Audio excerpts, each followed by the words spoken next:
Hello दोस्तों। तो आज मैं एक कहानी लेकर आई हूँ। इसमें है अंश, उसकी बीवी रीता और उसकी माँ निर्मला। तो चलो शुरू से शुरू करते हैं। अंश घर का वो बेटा था जिसका एक बड़ा भाई था, एक छोटा भाई था। मतलब कह सकते हैं कि निर्मला के 3 बेटे थे, बड़ा बेटा, फिर अंश, फिर एक और छोटा बेटा। तो बड़ा बेटा तो कुछ कर नहीं पाया ज़िंदगी में, वो तो निकम्मा था। और छोटा बेटा अभी तक नौकरी नहीं लगा था।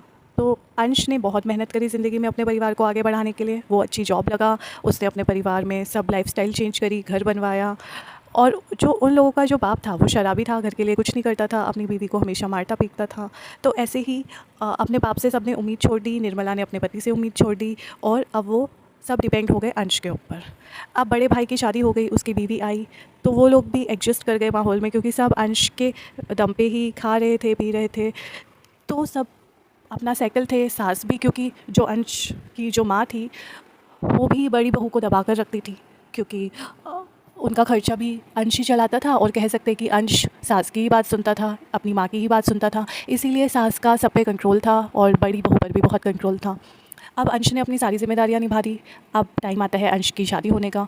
तो जब अंश की शादी होने वाली थी तभी बड़ी बहू ने अपना बदला सास से भी लेने के लिए, और नई बहू का कदम घर में ना जमे जलन में, तो उसने सास को भड़काना शुरू करा। और सास पहले से भी खुद भी भड़की हुई थी, क्योंकि अंश घर का कमाऊ बेटा था। अब अगर उसकी शादी हो जाएगी तो वो अपनी बीवी की बात सुनेगा, बीवी पर खर्चा करेगा, तो थोड़ी जलन हो जाती है। अब टाइम आता है, जैसे तैसे अंश के बहुत सारे रिश्ते कैंसिल करवाए जाते हैं शादी की जब बात चल रही होती है। लेकिन फाइनली अंश को एक लड़की बहुत अच्छी लगती है, रीता, और रीता के साथ उसकी शादी होने के लिए भी बहुत प्रॉब्लम करवाई जाती है सास और जेठानी के द्वारा। लेकिन रीता और अंश को एक दूसरे से बहुत प्यार हो गया था, तो शादी कैंसिल हो नहीं पाई, शादी हो गई उन दोनों की। अब क्या होता है, रीता बहू बनकर घर आती है।